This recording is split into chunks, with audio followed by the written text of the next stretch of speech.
오늘부터 이제 성막 이야기입니다.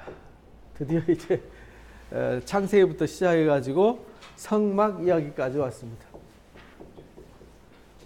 이 성막 이야기는 굉장히 중요해요. 오늘 이제 우리 그 주일 예배 설교에도 이제 오늘 성막, 성전 얘기가 나오는데, 이 성막은 말 그대로 텐트잖아요. 텐트 성전. 텐트로 된 성전인데, 이게 이제 성막이라는 자체가 단순히 그냥 예배 드리는 장소가 아니라 하나님과의 그 만남의 장소입니다. 쉽게 말하면 하나님께 나아가는 길이죠. 이게 길입니다. 그래서 이 성막, 성전이 곧 누가 되냐면, 이제 성막, 성전을 통해서 우리가 배우는 게 뭘 배우냐면 예수님의 사역을 배우는 겁니다. 단순히 성막을 공부하는 게 아니에요. 예수님이 오셔서 하시는 일, 이게 성막 이야기예요. 그러니까 예수님이 무슨 일을 하시는지를 알려면 성막을 알아야 되고, 성막을 알면 예수님이 하시는 일을 알 수 있어요.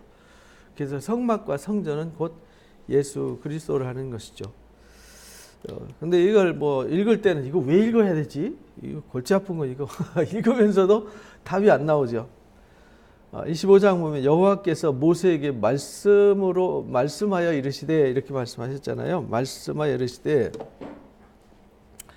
이스라엘 자손에게 명령해라. 명령해서 내게 예물을 가져오라고 해라. 기쁜 마음으로 가져와서 바치는 것을 너희는 받아라. 그래서 이 성막을 지을 때 성막은 뭘로 지어지냐면 하나님 백성들의 마음으로 지어지는 겁니다. 그 마음으로 가지고 오는 예물, 그 예물이 무엇이었냐면 금, 은, 놋, 청색, 자색, 홍색, 가는 배실, 이렇게 말했죠. 금, 은, 놋, 청색, 자색, 홍색, 가는 배실, 염소털, 붉은 물 들인 수양가죽, 해달가죽, 조각목, 등유, 관유, 향품들, 그 다음에 보석들, 이렇게 말했죠. 이렇게 하면은 머리 아프다. 그런데 성막을 공부하고 나면 이거 재료가 다 외워져요. 왜냐하면 성막 가운데 있는 지성소 안에 있는 건 다 금으로 지어요. 그리고 밑에 받침은 다 뭘로 하냐면 은으로 해요. 그리고 밖에 제단이라든지 이런 건 다 구리로 해요. 놋으로 해요. 그러니까 금, 은, 놋 이렇게 되는 거죠. 그리고 거기에 이제 휘장을 짤 때 청색, 홍색, 그 다음에 가는 배실은 흰색이에요. 흰색. 그 다음에 자색. 이래가지고 4가지 색깔로 하는 거예요. 청색, 자색, 홍색, 가는 배실. 이게 이제 성경이 상징하는 색깔이에요. 청색은 지난주에 공부했잖아요. 우리가 24장에서 모세가 하나님을 뵈러 올라갔는데 하나님이 계신 곳이 청옥처럼 아주 맑은 청색으로 비추어졌잖아요. 그래서 하나님의 생명의 색깔이 뭐냐면 청옥색입니다. 청옥색. 그리고 이 홍색은 이 보혈을 상징하는 거예요. 피가 뭐냐면 생명을 상징하는 거잖아요. 빨간색은 이게 생명을 상징하는 거예요. 그리고 이제 자색은 왕권, 하나님의 그 주권을 상징하는 거죠. 그 다음에 하얀 것은 순결이잖아요. 순결, 성결. 예수님이 십자가를 지심으로, 그러니까 이 4가지 색깔이 예수님을 설명하는 색깔이에요. 예수님은 하나님이시면서, 예수님은 생명이시면서, 예수님은 왕이시면서, 예수님은 우리를 거룩하고 성결케 하시는 분이다라는 게 상징이 담겨져 있는 색깔이에요. 그 색깔로 이 천을 짜가지고 휘장을 만들어요. 그리고 거기에 이제 텐트를 이제 4겹으로 싸는데, 4겹으로 쌀 때 여기에 염소털, 붉은 물 들인 수양가죽, 해달가죽, 이렇게 3가지로 해요. 그래서 제일 안에는 제일 소중한 청색, 홍색, 자색, 가는 배실로 이렇게 꼰 걸로 해요. 왜냐면 이걸 여기에 이제 이슬을 맞으면 곰팡이가 피고 부패하잖아요. 그래서 그 위에 이제 수양 가죽, 그 다음에 염소털 가죽, 그 다음에 마지막에 해달 가죽. 그거는 이제 밖에 해달 가죽은 이슬이 내리거나 비가 와도 물이 스며들지 않고 흘러요. 방수가 되는 거죠. 방수. 그래서 이 모든 것이 예수님의 역할이에요. 예수님이 우리의 보호자세요. 그래서 우리를 위해서 가장 소중한 일을 하시는 역할, 예수님의 역할과 기능이 여기 이제 다 담겨져 있어요. 그리고 거기에 이제 조각목이 뭐냐면 광야에서 자라는 이 아카시아 나무예요. 광야에서만 자라는 아카시아 나무. 아카시아 나무, 광야에서 자라는 아카시아 나무 특징이 뭐냐면 못생겼어요. 그래서 예수님이 흠모할 만한 모양도 없으시다 그랬잖아요. 그리고 뿌리를 깊이 내려요. 왜? 거기는 비가 오지 않아요. 비가 오지 않는 마른 사막 속에서도 생명을 유지할 수 있어야 돼요. 그리고 그 깊이 내리고 이것이 물을 흡수하고 빨아서 올려야 되기 때문에 아주 세밀한 조직으로 되어 있어서 단단해요. 그리고 변형이 되지 않아요. 그런 특징이 있는 거죠. 그래서 그 조각목 곧 우리나라로 말하면 이제 아카시아 나무죠. 아카시아 나무. 아카시아 나무를 조각목이라고 그랬어요. 그리고 씨띠나무라고도 하죠. 씨띠나무. 그 조각목으로 해라. 왜냐하면 이게 변형이 되면 안 되잖아요. 언약궤를 만들었는데 하나님 언약궤 뒤틀려 버리면, 소나무나 뭐 이런 걸로 만들면 뒤틀려 버리잖아요. 그래서 그런 것도 바닷물에 오랫동안 담가놨다가 이제 음지에서 건조하고 빛에서 건조하고 이렇게 해서 뒤틀리지 않도록 하잖아요. 그래서 밤나무, 상수리나무 이런 조각목, 이건 뒤틀리지를 잘 않아요. 그래서 옛날부터 우리 밤나무도 보면은 그 트럭 있죠. 트럭 바닥에 이게 나무 깔린 거 있었죠. 요즘은 다 쇠로 되어 있지만 옛날에는 그걸 깔았어요. 왜냐면 변형이 잘 안 되거든요. 그걸로 했어요. 그 다음에 여기 등유, 관유, 요것도 이제 하나님 만드는 재료법이 뒤에 나와요. 향료, 이런 것도 향품을 갖고 오면 이거를 하나님 제사에 쓰여지는, 제사와 기름 붓는 자들에게 쓰는 이 거룩한 관유, 거룩한 등유만 만드는 법이 있어요. 그래서 요거는 다 하나님이 지정해서 만들게 해요. 그리고 사람한테는 절대 못 쓰게 하고 하나님의 거룩한 데만 쓰게 해요. 그 다음에 12보석을 가지고 오죠. 12보석. 그래서 12지파의 색깔이 있어요. 그래서 내가 그들 중에 거할 성소를 나를 위해서 지어라. 그래서 이 성막은 하나님이 거할 성소예요. 성소. 거룩한 장소죠. 거룩한 장소에서 거룩한 만남이 이루어지는 거예요. 그리고 그 거룩한 곳을 통해서만 하나님께 나아갈 수 있어요. 그래서 길이에요. 그래서 예수님이 나로 말미암지 않고는 아버지께 갈 자가 없어요. 내가 곧 길이에요. 내가 곧 진리예요. 이렇게 여기 이제 그 의미가 담겨져 있는데 모르고 읽으면 이걸 왜 읽어야 되나 이런 딜레마에 빠지게 되는 거죠. 그러면서 여기 이제 9절에 보면은 결정적인 말씀이 있습니다. 무릇 내게 보이는 식양대로, 모양대로 집을 지어라. 그리고 기구들도 그 모양을 따라 지어라. 이렇게 가르쳐 주셨어요. 그러니까 이 성막은 뭘로 지어지냐면 백성들의 마음과 플러스 하나님의 뭘로? 말씀으로 지어지는 거예요.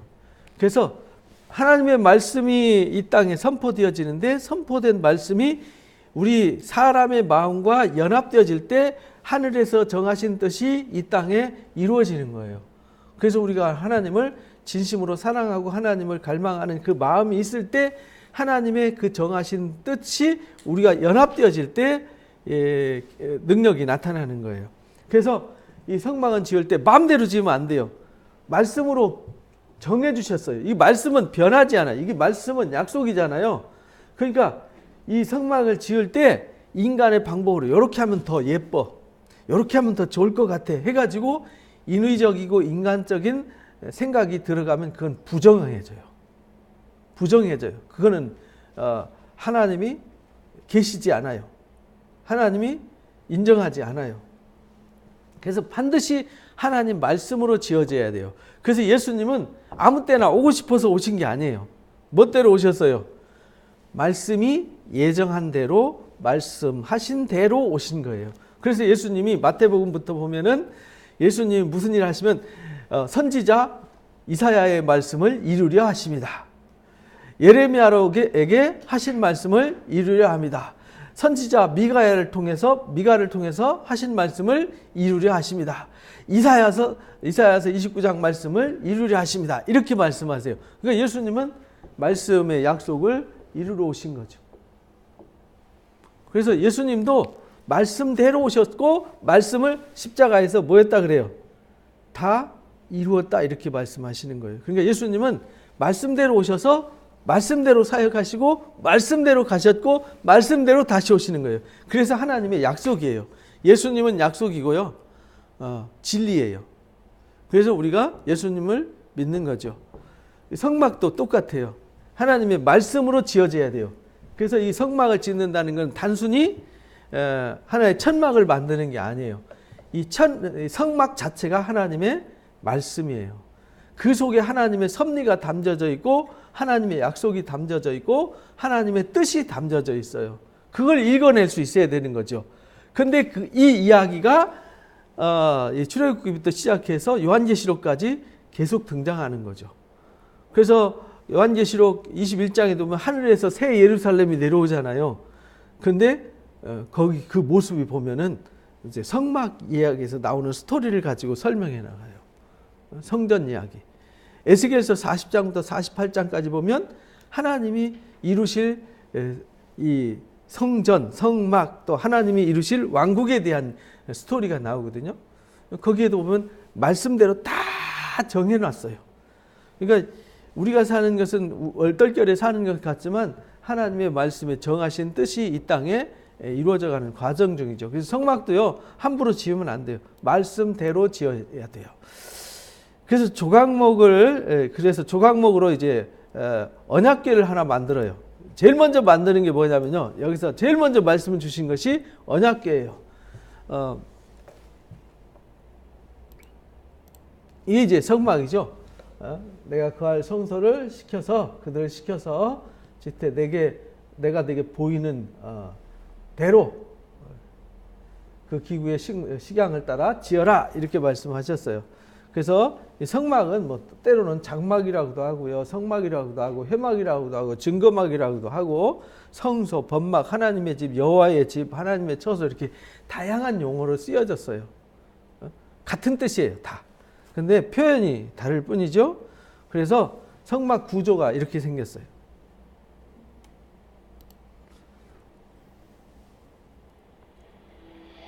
하늘에서 내려오는 성막, 이게 울타리, 그리고 문, 그 다음에 제단이 있고 물두멍이 있고 여기에 이제 성소가 있습니다. 그 성소에 안에 지성소가 있고 성소가 있어요. 그래서 여기는 성소, 여기는 지성소 안으로 나눠져요. 그래서 요 그림 자체가 이제 예수님의 역할과 기능을 설명하는 건데 요 안에 들어가는 제일 가운데 지성소 안에 법궤, 이게 언약궤예요. 법궤가 언약궤. 제일 먼저 지금 말씀하시는 게 언약궤예요. 왜냐하면 하나님이 이 모든 게 필요한 거는 이 울타리가 필요하고 성소가 필요하고 물두멍이 필요하고 번제단이 필요하고 출입문이 필요한 거는 요것 때문에 그런 거예요. 이 언약궤 앞에 가서 하나님을 뵙고 하나님의 말씀을 듣기 위해서 필요한 거예요. 나머지는 그 언약궤에 이르러 가는 과정이죠. 과정. 그래서 우리가 신앙이라는 거는 결국은 우리가 어디에 이르는 거냐면 하나님의 나라에 이르는 거잖아요. 하나님의 나라. 그 지성소가 어디냐면 하나님의 나라의 축소판이에요. 그래서 우리가 하나님의 나라에 이르려면 예수님을 통해서 울타리 안으로 들어가야 돼요. 그리스도 안으로. 거기서 예수님으로 말미암아서 속죄와 번제와 화목제물로 예수님이 드려지셨듯이 우리도 그 안에서 예수님과 함께 죽고 예수님과 함께 다시 살아서 성막 안으로 들어가는 거죠. 성소 안으로 들어가서 이제 진리의 등불의 인도하심과 말씀의 떡으로 살아가요. 그리고 예수님의 이름으로 분향단이죠. 향단. 예수님의 이름으로 기도해요. 예수님의 이름으로 하나님께 나아가요. 그래서 들어갔을 때 속죄가 이루어져서 예수 그리스도의 권능을 힘입어서 지성소에 들어가는 거죠. 그때에 거기에 두 그룹 사이에 계신 하나님을 만나는 겁니다. 요게 이제 우리가 천국에 이르러 가는 과정을 설명하는 게 성막이란 말이죠. 그래서 제일 먼저 가르쳐 주시는 것이 성막입니다. 그래서 조각목으로 언약궤를 짜되 길이가 2규빗 반, 너비가 1규빗 반, 높이는 1규빗 반 이렇게 규격을 정해줬어요. 이거 안 정해주면요 인간이 지멋대로 만들어요. 그러면요 나중에는 하나님은 온데간데 없어지고 뭐가 하나님이 되겠어요? 저 언약궤가 하나님이 돼버리는 거예요. 그렇게 되면은 하나님은 없어져 버리고요. 이 엉뚱한 하나님이 만들어져요. 그래서 하나님께서 말씀으로 다 정해놓으셨어요. 그래서 말씀이 누구예요? 하나님이라고까지 이제 요한복음 1장에는 말씀이 곧 하나님이다 이렇게까지 정의를 내려요. 그만큼 중요하다는 뜻이죠. 그래서 2규빗 반, 1규빗을 어떻게 말하냐면 요걸 1규빗이라 그래요. 요 팔꿈치에서부터 요 손끝까지 요 길이를 1규빗이라고 그래요. 근데 우리 성인들, 우리 한국 사람들은 평균이 이제 남자들 성인 기준으로 해서 50cm예요. 그때 당시 유대인들은 키가 좀 작았어요. 1m 50이 평균 키였으니까 1m 50도 안 됐죠. 그러다 보니까 여기 45cm 정도 됐어요. 그래서 그냥 계산하기 쉽게 한 50cm 이렇게 생각하시면 돼요. 그러니까 2규빗 반이면 1.25m. 그 다음 1규빗 반이면 75cm. 그 다음에 그러니까 길이가 2규빗 반이니까 2규빗 반. 그 다음에 1규빗 반. 높이가 1규빗 반. 그러니까 이 지금 우리 강대상 요 정도 사이즈 딱 되는 거예요. 요 정도 사이즈 딱. 그리고 요 안에 상자를 만들고 높이는 요거보다 좀 낮아요. 그리고 그것을 조각목으로 만들고 순금으로 싸요. 그래서 하나님의 언약은요 항상 금 같아요. 금처럼 순결해요. 순금은 깨끗하잖아요. 찌꺼기가 하나도 없이. 정금은 완전히 우리는 24K라 그러죠. 다 찌꺼기가 걸러지고 순결한 상태. 그래서 하나님의 언약은 찌꺼기가 하나도 없는 순결한 상태로 만들어지는 거예요. 그래서 하나님의 언약은 순금으로 싸요. 안팎으로 싸고 위쪽 가장자리를 돌아가면서 금태를 둘러요. 그리고 금고리 넷을 만들어요. 그리고 내 발에 달되 이쪽 쉽게 말하면 여기다가 고리 2개 달고 여기다가 고리 2개 다는 거죠. 이게 이제 상자를 만들고 상자를 조각모로 만들 때 금으로 싸고 그리고 안팎으로 싸되 가장자리를 금태, 이제 가장자리를 금태를 만들어요. 금태. 그리고 고리 만들었으니까 고리 이게 메고가 이제 이동해야 되잖아요. 이동할 수 있도록 고리를 만들었으니까 고리에다가 이 꿰채를 만들어 가지고요. 금으로 싸서 이 꿰채를 만들어서 끼는 거죠. 그 채를 양쪽 고리에 꿰어서 궤를 매게 해라.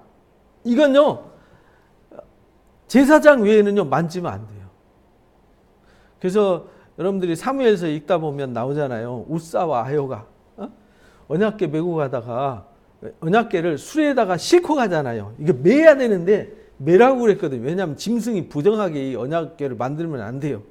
이 거룩한 언약궤는 거룩한 사람이 거룩하게 구별된 사람만이 이 언약을 다룰 수 있어요. 그래서 하나님의 언약의 말씀을 아무나 다루면 안 돼요. 부정한 거짓 선지자들이 거짓 선생이 악한 사람이 다루면 안 되는 거거든요. 이제 그래서요 궤를 매게 하며 고리를 깬 대로 그대로 두고 빼내지 마라. 빼내지 않도록 늘 놔뒀어요. 그래서 제사장이 가서 청소 깨끗이 하고 싹 보자기를 씌우면 고아자손들이 딱 와서 메고 나가고 메고 당근 내려놓기만 해요. 이거 손을 대면 안 돼요. 그래서 수레에 끌고 가는 거를 우사와 아효가 놀래가지고 그냥 우사가 잡았다가 죽었잖아요. 그래서 다윗이 놀래가지고 오베드에돔 집에 놔두고 왔는데 오베드에돔 집에 복을 주시는 걸 보고 도대체 원인이 뭐냐 했더니 수레에다 새 수레 최고의 수레에다가 최고 화려한 수레를 보내가지고요 새 수레에다 싣고 온다고 했는데 하나님의 뜻은 그것이 아니었어요. 화려하고 멋있는 게 아니라 멋대로 말씀에 정하신 뜻대로예요. 그러니까 우리가 신앙생활하는 건요, 화려하고 멋있게 신앙하는 게 아니에요. 하나님의 말씀의 뜻에 합당한 것이 무엇인가가 중요한 거예요. 그래서 우리가 성경을 읽고 묵상하고 바르게 배우는 거죠. 배우는데요, 바르게 배워야 돼요. 말씀을 잘못 배우면 이단이 되는 거예요. 그래서 말씀을 아무나 함부로 다루지 말라고 베드로 후서 1장에 보면 사사로이 풀지 마라. 말씀은요, 이 예언은 이 등불과 같은 건데 이건요, 사사로이 풀면 안 돼요. 함부로 쉽게 말하면 아무나 쉽게 풀 수 있는 게 아니라는 거죠. 제가 이렇게 성경을 공부하고 가르치면서 느끼는 게 뭐냐면 성경을 해석하고 성경을 풀려면 성경 66권을 최소한 수백 번 읽어봐야 돼. 그리고 창세기부터 계시록까지 성경에 그 한 줄기가 있어요. 그 큰 덩어리를 이해한 뒤에 이 부분적인 것을 설명할 수 있어야 돼요. 근데 그걸 모르는 상태에서 성경을 설명하는 거는 속된 말로 지가 복음, 네가 복음이 될 수 있어요. 그래서 성경을 통전적으로 공부하고 배우고 알고 성경을 해석할 수 있어야 돼요.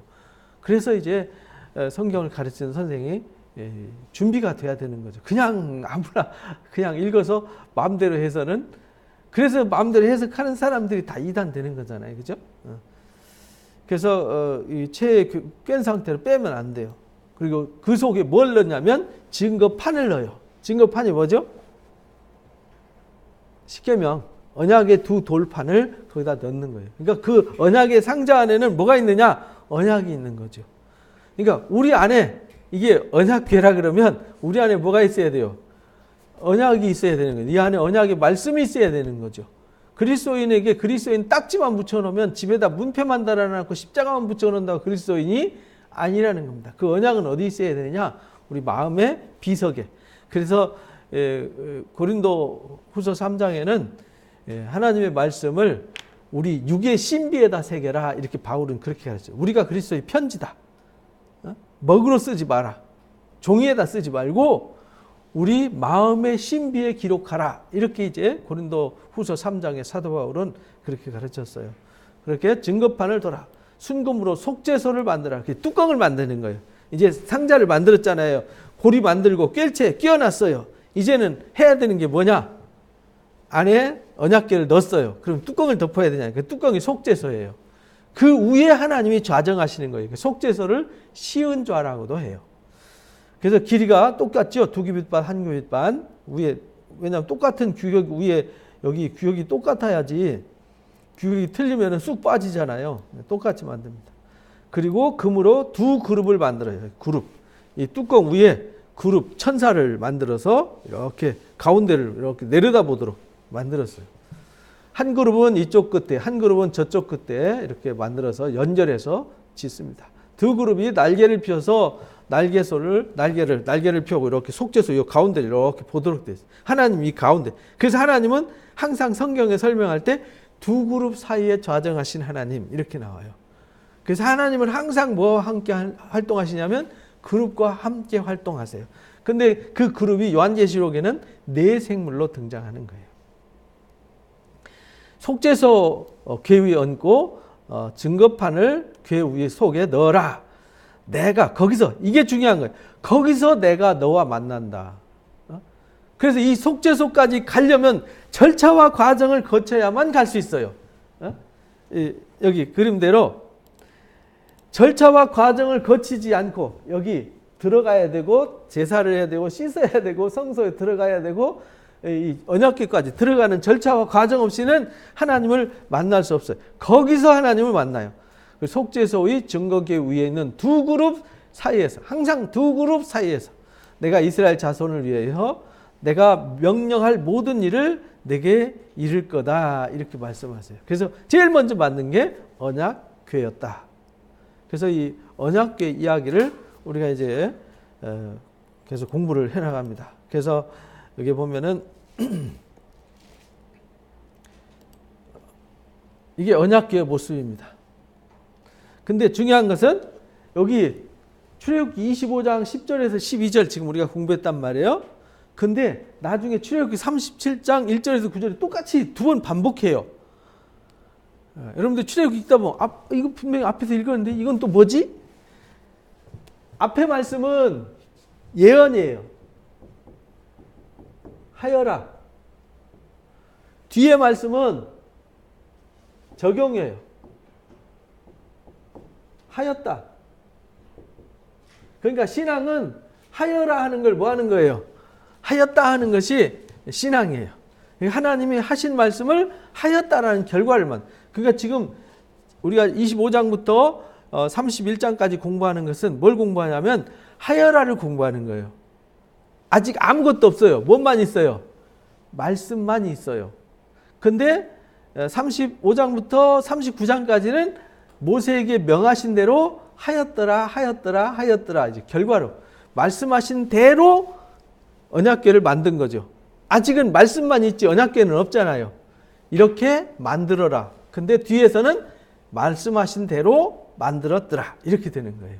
그래서 우리도 마찬가지죠. 하나님 말씀을 들어요. 그 다음에 말씀하신 대로 하였더라. 이렇게 돼야 되는 거예요. 그래야 완성이 되어가는 거죠. 지어지는 거죠. 그래서 오늘 언약궤에 대해서 나눴고요.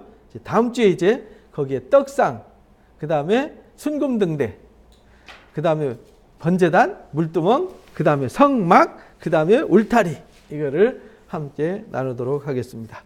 성막이 무엇이냐? 성막이 왜 중요하냐? 이걸 오늘 함께 나눴습니다. 기도하고 마칩니다.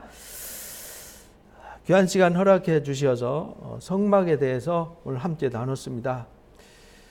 하나님께서 이것을 왜 주셨는지, 무엇을 말씀하시려고 하셨는지 그 속에 깊은 하나님의 사랑과 섭리가 담겨져 있지만 육신의 눈으로는 도무지 알 길이 없었습니다. 그래서 예수님이 이 땅에 오셔서 성막의 의미와 성전의 의미를 친히 가르쳐 주셨고, 또 사도들을 통해서 예수 그리스도가 곧 성막이요 성전이요, 예수 그리스도가 곧 하나님께 나가는 길이요 언약이요 생명이요 진리임을 가르쳐 주셨습니다. 우리가 이 성막에 관한 말씀을 잘 배워서 예수님을 바르게 알고 진리를 바르게 배워서 우리가 진리로 살아가는 진리의 사람들이 되도록 인도해 주옵소서.